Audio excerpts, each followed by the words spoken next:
Monsieur Emmanuel Togbe, bonjour. Bonjour. Vous êtes coordinateur national du RADEB, le réseau des acteurs du développement de l'éducation au Bénin. Donc avec vous, on parlera de cette mesure de gratuité de l'enseignement qui a été prise, cela dure déjà depuis un peu plus d'une décennie, on va le dire comme ça. Là. Et vous êtes en train de faire une sorte de bilan pour voir d'où est-ce qu'on est parti, où est-ce qu'on en est aujourd'hui. Bien sûr. Merci bien, monsieur le journaliste. D'abord, je voudrais dire rapidement quelques mots sur le RADEB. Nous sommes un réseau de 31 organisations actives en éducation et nous travaillons sur 4 thématiques: la petite enfance, l'éducation de base, le handicap et l'éducation non formelle. Alors, rapidement, l'état des lieux sur la gratuité de l'éducation, il faut dire que ce n'est pas en 2006 que la gratuité a commencé, bien avant 2006. Depuis 93, 2000, 2003, c'était des étapes pour la gratuité.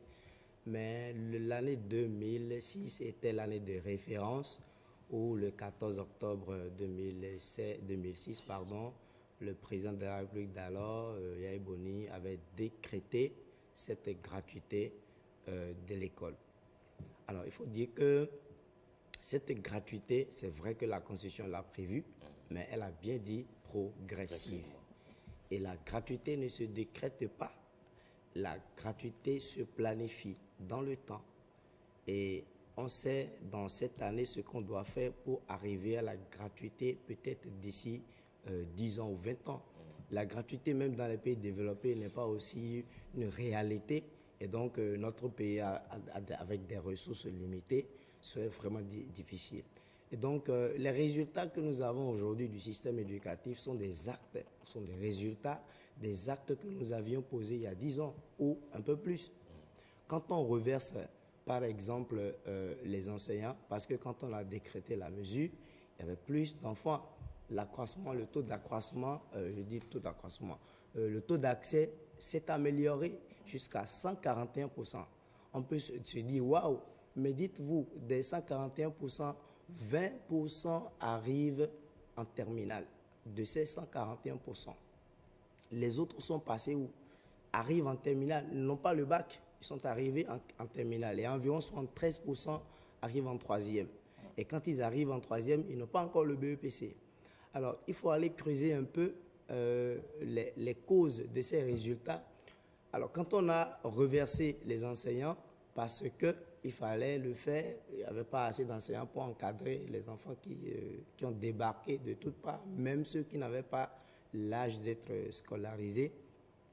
Alors, les enseignants qui n'avaient pas reçu une formation de base et qui sont devenus du fait enseignants et qui ont traîné cet art, et même ceux qui ont pris par l'école nationale des instituteurs, n'ont pas tous la qualification, enfin les compétences je vais dire, parce que quand vous avez le CAP, on vous déclare qualifié. Mais il ne suffit pas d'être qualifié, parce que l'ENI n'enseigne pas les notions de base, de grammaire, d'orthographe, de conjugaison. L'ENI enseigne simplement comment vous enseignez, comment vous transmettez le savoir. Et donc quand vous n'avez pas le savoir avant de transmettre, là c'est compliqué. Donc c'est vrai, il y a des aspects positifs dans cette gratuité, notamment l'accroissement du taux d'accès, les équipements qui ont été fournis, la construction de salles de classe. Mais il ne faut pas oublier que la qualité s'est dégradée avec cette mesure, puisque la base d'abord, la référence dans l'éducation, c'est l'enseignant. Je vous ai écouté tout à l'heure, vous parliez de votre directrice. À l'époque, l'enseignant était un modèle pour l'élève. L'enseignant, ce qu'il dit à son élève, c'est ça qu'il prend comme référence. Alors, qu'est-ce qui arrive quand l'enseignant même ne connaît pas ce qu'il enseigne? Il y a eu une évaluation au ministère de l'enseignement maternel primaire récemment où on a soumis des enseignants de CM2, enfin du primaire, aux épreuves qu'ils enseignent dans les disciplines qu'ils enseignent eux-mêmes. Et vous imaginez, des enseignants ont eu 0. Non, ne dites pas ça. Mais je vous dis vrai. Demandez aux membres, des enseignants ont eu 0 de ce qu'ils sont supposés enseigner aux enfants. Mais je dis là, il y a quelque chose qui ne va pas. Donc aujourd'hui, beaucoup, parmi les causes de la baisse de notre qualité de l'éducation, il y a l'enseignant qui est au cœur. Parce que c'est l'enseignant qui transmet le savoir. C'est l'enseignant qui transmet le savoir. Et je vous rappelle les résultats du PASSEC. On n'est pas très heureux. Le PASSEC, c'est quoi? Le PASSEC, le programme qui évalue 10 pays de la CONFEMEN, la conférence des ministres de l'Éducation. Ouais. Ben voilà, ce programme qui a évalué 10 pays en Afrique, dont le Bénin, le Niger, et sur ces 10 pays, le Bénin occupe l'avant-dernière place en lecture et en mathématiques. Nous qui étions quartier latin d'Afrique entre-temps. Donc vous voyez, ces mesures, évidemment, cette mesure de gratuité de l'école telle que décrétée, encore que est-ce qu'il faut parler de gratuité? Est-ce qu'il faut parler de gratuité lorsque les parents continuent de supporter d'autres charges? Je me rappelle bien, le contenu de ce compte-rendu du Conseil des ministres disait bien que la gratuité prenait en compte non seulement les contributions scolaires, mais les autres formes de contributions ou de frais qui revenaient aux parents. Mais je ne vous arrête pas. Tout à l'heure, vous avez dit que la gratuité, ça ne se décrète pas, c'est un processus et tout. Et vous avez rappelé aussi par la même occasion que tout n'a pas commencé en 2006, qu'il y a eu, on va dire, des jalons qui ont été posés avant 2006 pour que la gratuité soit effective. Est-ce qu'on ne peut pas dire qu'il y a eu donc un processus avant 2006? Pas du tout, ce n'est pas la même chose. En 1993, par exemple, c'est juste l'exonération des filles des frais d'écolage. Okay. Hein? Juste l'exonération des filles. C'est un début. C'est pour dire que ce n'est pas en 2006 qu'on a commencé par parler de gratuité. En réalité, il y avait des exemples de gratuité. Mais ce qui s'est passé en 2006, c'est n'importe quoi, je vais dire, entre griffes. On ne pouvait pas se lever et décréter cette gratuité sans avoir pris des mesures. Il fallait d'abord s'assurer qu'il y avait le nombre d'enseignants qualifiés. Et il fallait s'assurer qu'on avait les salles de classe appropriées. Il fallait qu'on s'assurait d'abord des conditions avant de dire, ben voilà, nous en sommes là, nous décrétons ou bien la gratuité peut commencer. Est-ce que toutes ces conditions-là peuvent être réunies toutes avant qu'on ne lance le processus? C'est pourquoi je dis un processus. Si c'est un processus, on sait que dans 10 ans ou 20 ans, nous allons venir à une certaine subvention. Le mot gratuité là me gêne un peu parce que quand on est parent, on est supposé participer à l'éducation de ses enfants. Vous savez, cette mesure a fait que les parents ont régressé. Certains parents. Bon, ben pas tous les parents, non, évidemment. Dans certaines zones évidemment. Ouais. Certains parents ont laissé un peu leurs responsabilités. Genre, bon, maintenant l'État a tout pris, c'est l'État qui s'en occupe. Mais ce n'est pas vrai.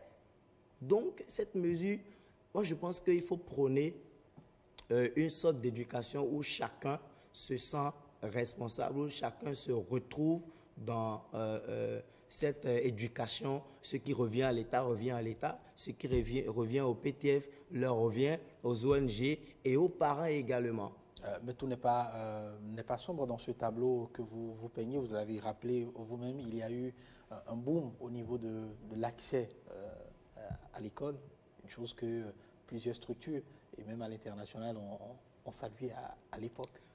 Oui, mais n'oubliez pas que c'est juste à la rentrée qu'on a ces chiffres. Revenez 2-3 mois après, ou à la fin de l'année, vous allez comprendre que ce n'est pas la même chose, quoi. Donc, en fait, aujourd'hui, c'est vrai que le Bénin est en train de régler le problème d'accès.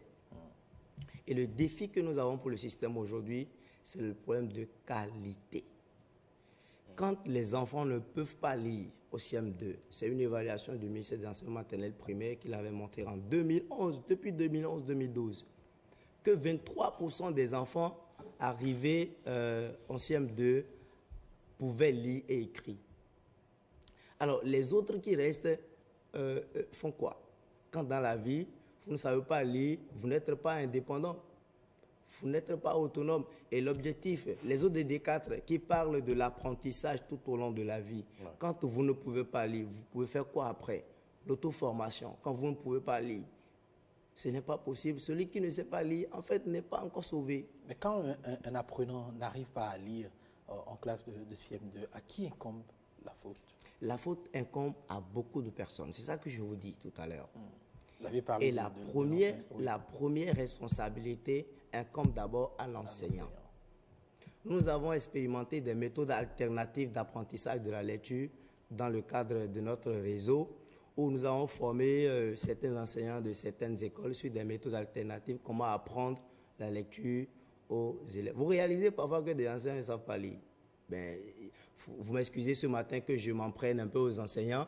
Ce n'est pas qu'ils ne sont pas bons. Il y en a qui sont très bien. Enfin, pas tous. Ben, pas tous, pas du tout. Mais il faut réaliser, il faut comprendre aujourd'hui que l'enseignant est au cœur. Hier, si le système avait marché, c'est parce que l'enseignant était un certain modèle. On avait envie de faire comme son enseignant. On avait envie de réussir comme son enseignant. Aujourd'hui, ce n'est pas la même chose. Et moi, je voudrais inviter les syndicats, les centrales syndicales là. La notion du devoir, du droit, va souvent avec le devoir. Quand on revendique des droits, il faut aussi à un moment donné s'asseoir pour dire en réalité quels sont nos devoirs. Il faut que les enseignants pardon, se sentent redevables aujourd'hui envers les parents pour les résultats. Moi, je ne pense pas que les enseignants soient redevables, que ce soit enseignants ou bien autorités à divers niveaux. Le système éducatif aujourd'hui, on doit pouvoir être redevable, savoir que nous devons rendre compte des résultats que nous avons. Donc, je pense que la qualité aujourd'hui est un problème qui concerne tout le monde. Et État, et société civile et partenaires, on doit pouvoir nous mettre ensemble pour avoir ou pour relever ce niveau de qualité que nous sommes en train de perdre là. Oui, une chose est tout de même de prôner la professionnalisation, si on veut ainsi parler de l'enseignant, mais en même temps, il n'y a que les infrastructures, il faut qu'elles soient adaptées. Qui s'en occupe? Bien évidemment, l'État, puisque l'éducation est un bien public. Et donc, c'est pourquoi je dis qu'on doit organiser et planifier tout ça. Voyez un fait, la manière dont on crée les écoles dans notre pays, il suffit qu'une communauté se retrouve avec le chef village pour dire, bon, comme il y a une école à côté là, mais nous aussi, il faut qu'on en crée. 2 km, 1 km ou bien à quelques mètres, l'autre village aussi formule sa demande et on crée les écoles de cette manière-là. Mais de cette façon, cette année, par exemple, environ 10 000 enseignants sont en manque dans les écoles primaires. C'est vrai que le gouvernement est en train de prévoir recruter environ 3 000, mais l'année qui va suivre, quand d'autres écoles vont être aussi créées dans ces conditions, bien évidemment, le gap sera toujours là. Donc, en temps normal, on ne doit même pas laisser créer les écoles de cette manière. Il faut réfléchir. C'est l'État en temps normal qui estime qu'avec tel nombre de populations que vous faites déjà, je peux créer une école là. Donc, il va falloir que l'État revoie aussi ses politiques. Donc, c'est à l'État de construire les infrastructures. Bien évidemment, l'État ne peut pas faire au-delà de ses moyens. Et vous savez bien que l'éducation prend la grande partie du budget de l'État, qui essentiellement va dans le fonctionnement. Les salaires, c'est très compliqué. En dehors de l'État, vous parlez des enseignants, vous parlez de l'État. Vous évoquez aussi le rôle que devrait jouer la société civile. Bien évidemment, la société civile, on n'est pas là pour travailler à la place de l'État. On n'est pas là pour faire à la place de l'État, mais nous accompagnons l'État là où il n'est pas. Parce que, évidemment, il ne faut pas culpabiliser que le gouvernement, tous autant que nous sommes, nous avons certaines responsabilités. Et la société civile aujourd'hui doit pouvoir se lever véritablement, qu'on se mobilise pour une éducation de qualité. Si on veut avoir des résultats meilleurs d'ici 10 ans, 20 ans, c'est aujourd'hui qu'il faut poser les bases.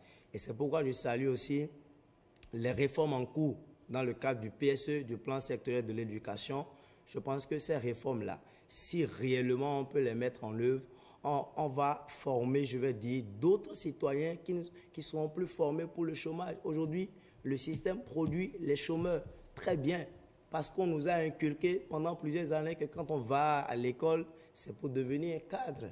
De l'administration publique. Mais c'est une erreur. On ne va pas à l'école pour être employé, on va à l'école pour être autonome, pour être capable de se prendre en charge. Donc, évidemment, il y a des choses qu'il faut revoir dans le système. Je crois que le PSE, tel que formulé, je pense que ça va. Je salue aussi la coopération suisse qui a organisé un atelier la dernière fois pour formuler un programme pour accompagner la qualité de l'éducation dans notre pays. Ouais, mais Donc, voilà. je reste encore un peu sur ma faim quand même quant à ce que la société civile, elle doit faire de façon concrète. La quoi? société civile, Elle par dénonce exemple, seulement ou bien elle fait non. quoi? Moi, je vous dis, notre identité, par exemple, au niveau du RADEB, Oui. nous faisons le plaidoyer par la pratique. C'est-à-dire, il y a de nombreux réseaux qui montent au créneau, qui dénoncent, ça ne va pas, et puis c'est terminé. Mais nous, avant de dénoncer, quand nous voyons que ça ne marche pas dans un secteur, nous faisons une expérimentation, nous faisons une innovation qui est censée régler le problème, et sur plusieurs années, nous capitalisons nos expériences et puis nous revenons vers l'autorité pour dire, par rapport à tel problème, nous avons expérimenté telle solution. C'est le cas des coins lecture. Nous avions vu en 2012 que les enfants ne savaient pas lire. Et c'est pour cela que le groupe thématique éducation de base s'est réuni et a réfléchi sur la mise en place des coins lecture et le tutorat. Et je vous dis, depuis 2012, les écoles dans lesquelles nous avons mis en œuvre cette expérience, je crois que les enfants lisent bien. Avec une évaluation de l'AFD depuis la direction générale à Paris, nous avons visité certaines écoles et on était nous-mêmes satisfaits. Donc ça, par exemple, c'est une preuve. Et quand ça a réussi comme ça, nous passons à l'échelle suivante où nous disons à l'autorité, par rapport à la question de la lecture, par exemple, nous avons une méthode alternative pour vous accompagner. Donc aujourd'hui, la société civile, au-delà d'être là juste pour dénoncer, doit pouvoir aller réfléchir sur des innovations, des expérimentations pour accompagner réellement les gouvernants. Ouais. Alors, une chose est certaine, hein, ça va être le temps, il file très rapidement. Ça va être ma dernière question. Une chose est certaine, c'est que vous dites que la mesure de gratuité telle qu'elle a été prise, telle qu'elle a été décrétée en 2006 n'était pas la bonne méthode. On aurait dû y aller de façon progressive. Mais aujourd'hui, en l'état, qu'est-ce qu'il faut faire? Je pense qu'il faut redimensionner cette gratuité. Comment? Et ne pas l'appeler, il vaut mieux me laisser le mot gratuité. En fait, l'école n'est pas gratuite. D'accord. L'école n'est pas gratuite. Elle est payante. La preuve, demandez aux parents aujourd'hui et vous diront qu'ils continuent de payer. Ouais. J'appelle ça peut-être, selon l'étude que nous avons organisée, l'étude conduite par le professeur Abdel Baba Moussa, le STP. Ouais. Il nous a suggéré que l'école soit appelée peut-être, cette mesure soit appelée aide à l'école. C'est-à-dire que le gouvernement apporte une aide aux familles pour favoriser ou pour les accompagner. Mais les parents doivent pouvoir prendre la mesure des choses et prendre la responsabilité de l'éducation de leurs enfants. Donc, aller vers, ça c'est un défi, hein, revenir vers les parents pour leur dire, écoutez, il y a une mal-donne là. Cette affaire de gratuité, ce n'est pas affaire de gratuité de cette manière-là. Cela ne vous libère pas de vos responsabilités. Vous avez toujours votre responsabilité de prendre en charge l'éducation de vos enfants. C'est à croire que la mesure de gratuité allait faire en sorte que les parents suivent ou bien ne suivaient plus les enfants à la maison. Mais à décharge, il faut dire que fondamentalement, dans l'esprit de cette mesure, ça n'était pas de décharger les parents de leurs obligations. C'est vrai que l'État prenait en charge une bonne partie de ce que les parents avaient à débourser pour les frais de scolarité de leurs enfants. Mais ça n'est pas pour autant que l'État voulait prendre... Non, jamais. Et je parie que le gouvernement d'alors, en prenant cette mesure, ne voulait pas faire du mal à la population. Pas du tout. Le gouvernement d'alors, en prenant cette mesure, voulait favoriser l'accès des enfants à l'école. Parce qu'il y avait des enfants qui étaient renvoyés pour faute de contribution, non-paiement de contribution et d'autres frais. Je crois que ce sont des événements qui avaient révolté le président d'alors. Et il avait pris cette mesure. C'était une mesure sociale, évidemment. Mais en réalité, dans le fond, il fallait faire un peu attention dans la prise de cette mesure. C'était juste ce qu'on disait. Pas pour dire que, voilà, il n'avait rien fait. Non, il n'avait pas l'intention de mal faire. Il voulait faire du bien. Donc aujourd'hui, je pense que c'est important que l'on sensibilise les parents par rapport à cette mesure et que le gouvernement aussi travaille, que la rupture passe par là peut-être aussi pour revoir cette mesure de gratuité et l'adapter, recadrer les choses. Est-ce qu'on va continuer de parler gratuité, gratuité de l'école, alors qu'en réalité, ce n'est pas une gratuité? Est-ce qu'il ne faut pas aller vers une responsabilisation ou bien un partenariat dans la gestion du système ou bien dans l'éducation de façon générale pour que les parents comprennent leur part et que les partenaires ou le gouvernement comprennent leur part? Voilà. Merci beaucoup, Emmanuel Togbe Tété, c'est bien ça? C'est bien ça. D'être venu sur le plateau. Vous êtes le coordonnateur national du RADEB. Merci infiniment. On se retrouvera une autre fois pour reparler de l'école, pour reparler de l'éducation. Nous avons tous la responsabilité de contribuer à la formation de cette nation que nous rêvons de voir, bien sûr.